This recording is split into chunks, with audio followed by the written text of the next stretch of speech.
So if you're replacing the airlines on a truck, there's a few options that we have. You can buy these overpriced curlicue things that are made for tractor trailers, and they've got these nice springs on them, which look really impressive when you buy them.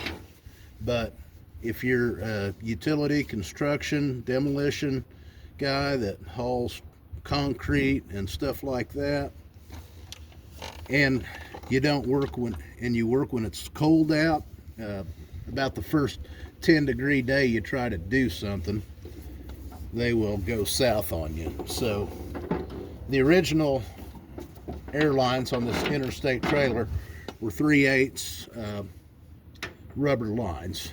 So if you go to a truck parts store, you can buy these adapters that will disassemble, and you can make the line yourself. It comes with a piece that fits in the line, a ferrule, and a nut.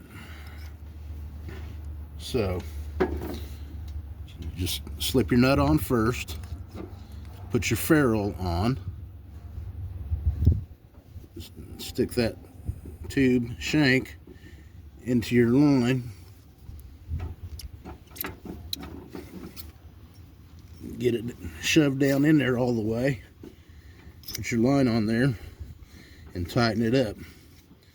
When you tighten it up, put a wrench on there and bring this part on down to where it covers up the smooth part of this brass, and it'll butt up against this flange here with that, so be careful not to over tighten it.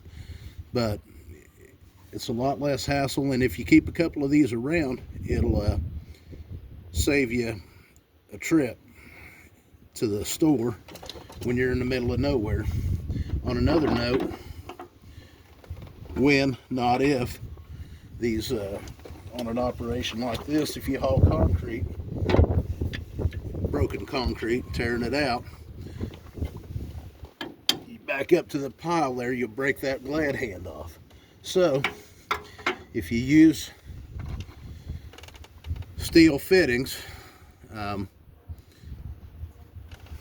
you can look inside of there, if you use a brass nipple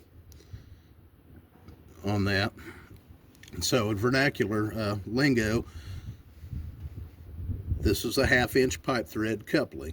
This is a 1/2-inch nipple, probably by 2-inch.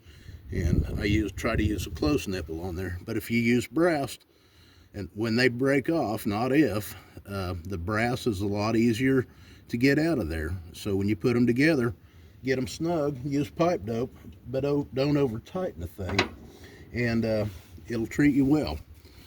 Hope that helps somebody down the road. And on these airlines, the red emergency goes on the right, and the blue service brake line goes on the left. So maybe you look like we know what we're doing. Have a great day.